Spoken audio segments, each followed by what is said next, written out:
Le grand matin Sud Radio, 7h-9h, Jean-Jacques Bourdin. Il est 7h25, Éric Revel, bonjour. Bonjour Jean-Jacques, bonjour. Le détroit d'Ormuz d'abord, situons géographiquement, où est-il ce détroit ? C'est dans le sud de l'Iran. Vous voyez, c'est entre le golfe Persique et le golfe d'Oman, vous voyez, capitale d'Oman, Mascate. D'un côté l'Iran et de l'autre côté Oman. Oui, capitale exactement. d'Oman, Mascate. Mascate. Ouais, bravo. Et ville du Sud, Salalah. Il paraît que Mascate, c'est très joli d'ailleurs. Magnifique, j'ai été deux fois. Ah bon ? Ouais, vous êtes allé 2 fois à Mascate. Ouais. Géré par les Anglais, l'administration est anglaise à Oman. L'administration est anglaise. C'est une colonie anglaise. Et donc dans ce détroit, vous avez dans le détroit d'Ormuz, le golfe Persique et le golfe d'Oman, vous voyez. Et donc il y a une toute petite un tout petit passage qui s'appelle le détroit d'Ormuz. Bon, alors ce détroit d'Ormuz, est-ce qu'il peut être bloqué ou pas par les Iraniens ? Avantage, inconvénient. Pour nous, pour eux, pour les autres.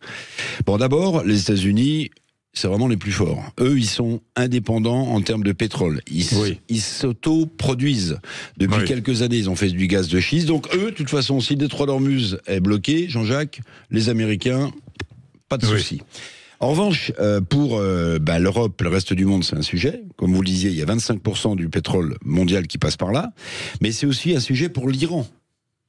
C'est une façon de se tirer une balle dans le pied. Pourquoi ? Parce que tout leur commerce à l'Iran, la nourriture pour les animaux, les importations passent par le détroit d'Ormuz. Donc s'ils bloquaient, s'ils minaient par exemple le détroit d'Ormuz, ils se couperaient, leur cordon ombilical économique. Et autre chose, attention, c'est pour ça aussi que les Chinois et les Iraniens sont alliés. C'est que les Chinois, ils dépendent à 30% du pétrole iranien.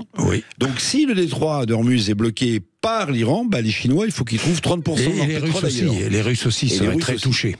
Seraient très touchés. Donc les Indiens aussi, l'Inde. Alors l'Inde, je ne connais pas leur pourcentage. Très touchés aussi. Donc c'est un vrai sujet. Alors pour nous, ça peut avoir comme des conséquences, faut pas l'oublier. Vous avez vu qu'après les premières frappes israéliennes, même s'il y a un décalage sur le prix à la pompe, on a pris 10 à 15 centimes.